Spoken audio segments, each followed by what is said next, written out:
एखाद्या गोष्टीला नाही म्हटलं की त्याच्यातली ताकद जास्त वाढते. म्हणून होपेक्षा नाहीमध्ये जास्त ताकद आहे. सकारात्मकतेपेक्षा नकारात्मकता माणसाला जास्त आवडते.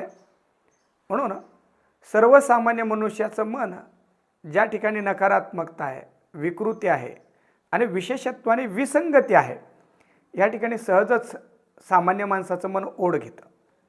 म्हणून बघा ना, आपल्या अवतीभोवती एखादं कुटुंब सुरळीत चालू असेल, सगळ्यांमध्ये परस्परामध्ये प्रेम असेल, तर तेवढंच ते कुटुंब आकर्षित करत नाही.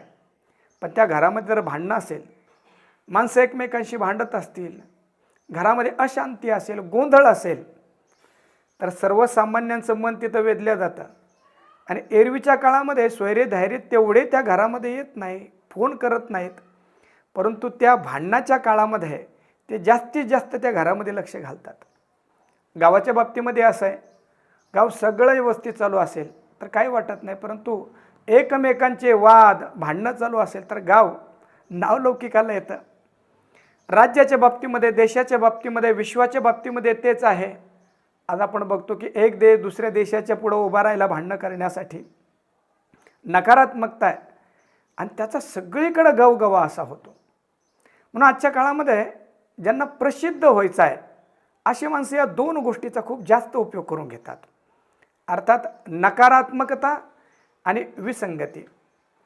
म्हणून यूट्यूबचे अनेक चॅनल आपण जर पाहिलं तर ते जे प्रसिद्ध चॅनल आहेत त्यांचे टायटल आपण जर पाहिलेत, थंबनेल जर आपण पाहिलं तर तिथं संगतीचं काही लिहिलेलं नसतं, सकारात्मकताचं काही लिहिलेलं नसतं, सगळे नकारात्मकता असते. अगदी जेवणापासून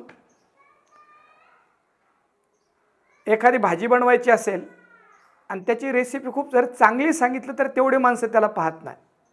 पण पनीरची भाजी बनवायची आहे आणि याच्यामध्ये हळद बिलकुल टाकू नका अशा प्रकारचं जर टायटल असेल तर खूप जास्त माणसं त्याला पाहतात. एखाद्या लग्नाची बातमी असेल, ते लग्न खूप सुरळीत पार पडलं असं जर असेल तर कोणाची त्याच्यामध्ये रुची राहत नाही. पण त्या लग्नामध्ये वराडी मंडळीने एकमेकांना मारलं, नव्हे नवरदेवाला पळून पळून मारलं, अशा प्रकारची जर बातमी असेल तर ते व्हिडिओ जास्त पाहतात. एखाद्या कीर्तनकाराने खूप चांगलं कीर्तन केलं, लोक त्याच्यामध्ये मंत्रमुग्ध झालेत, असं कीर्तन जर असेल किंवा टायटल असेल तर त्याचा तेवढासा परिणाम होत नाही.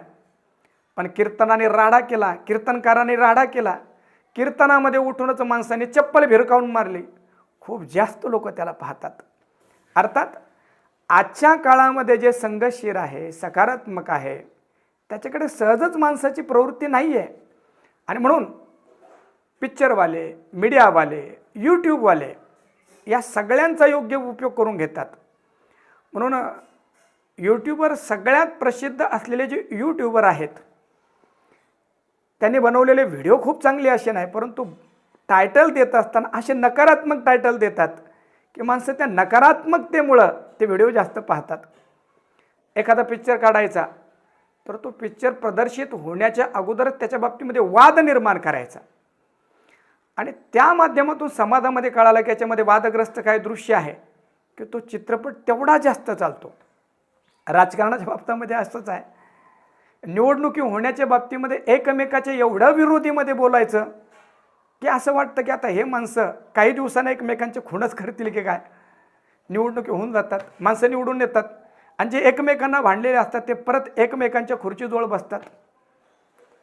अर्थात हे सगळं आपण जर पाहिलं तर या जगामध्ये प्रसिद्ध होण्याचे दोनच उपाय आहे असं दिसतंय आजच्या काळामध्ये. एकतर नकारात्मकता पसरवा किंवा विसंगती ठेवा. यामध्ये आमचे कीर्तनकारही कमी नाही आहेत. आतापर्यंत परंपरेनं आलेले जे कीर्तन आहे ते कीर्तनामध्ये संतांचे अभंग म्हटल्या जायचे, पारंपरिक कीर्तन केल्या जायचं. परंतु असं पारंपरिक याने काय प्रसिद्ध होता येत नाही असं काही लोकांनी हेरलं आणि म्हणजे जिथं अभंग होते त्या अभंगाच्या ठिकाणी अतिशय विक्षेपक गाणे आणलेत.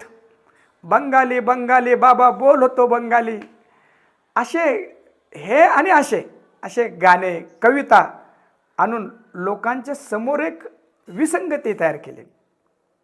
एवढंच नाही तर पूर्वीच्या काळामध्ये कीर्तनकार एका बंद खोलीमधून किंवा मंदिरामधून तिथून फेटा घालून यायचा, ही संगती होती.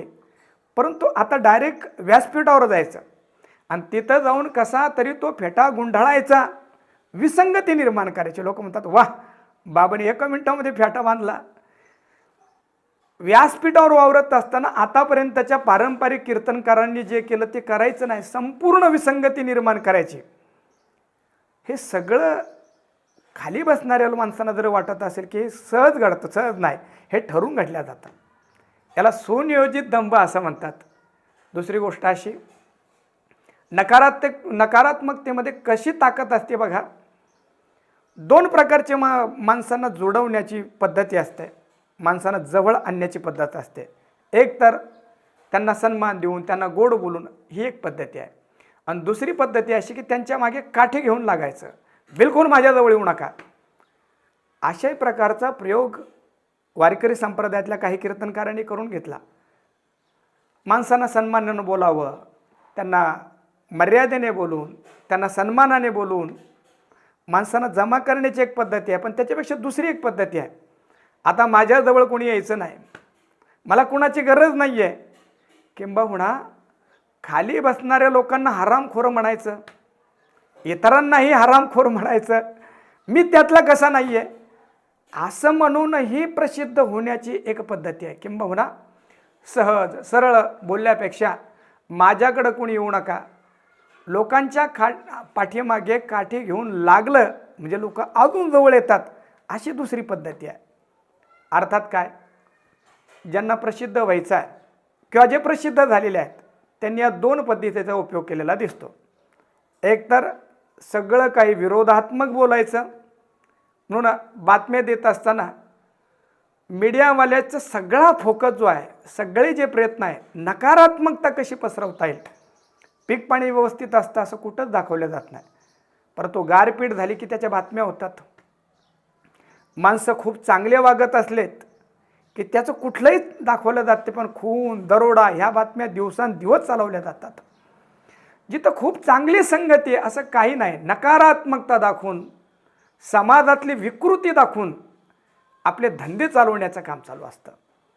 म्हणून प्रसिद्ध होण्याच्या 2 पद्धती या सगळ्याच लोकांनी जवळपास वापरलेल्या दिसतात.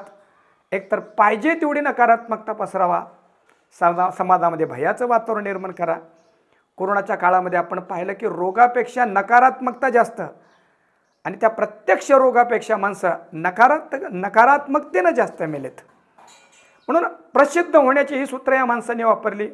एकतर नकारात्मकता पसरावा, नाहीतर विसंगती दाखवा, जीवनातली संगती लोकांपर्यंत येऊ द्यायची नाही.